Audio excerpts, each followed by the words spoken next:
talk with people with intellectual disabilities or learning disabilities, as we say in the UK, about death.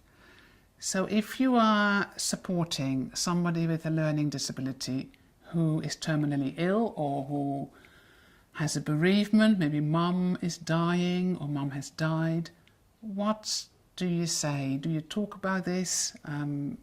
If so, what's it like? If not, why not?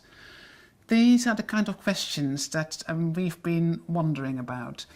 I'm Irene Tuffrey-Wijne. I'm a professor of intellectual disability and palliative care at Kingston and St George's University in London.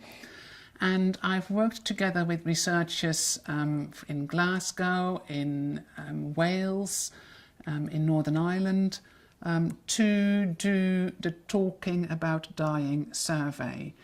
We've had this survey back from 700 support workers from all countries in the UK, and they told us how and when they talk to people with learning disabilities about death and dying.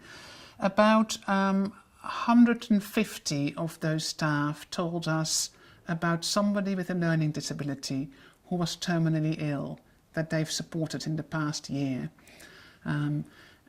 And so they were telling us, how much this person knew, how much they could understand, and what happened when the person was told or not told. There were about 200 staff members who told us about somebody with a learning disability who has been bereaved. Usually it was a mum or a dad who'd died. And again, we asked them how much this person understood, how much they were told, how much they were involved in planning the funeral, for example. And finally, we've asked everybody to tell us what kind of support they needed, what would be helpful to them.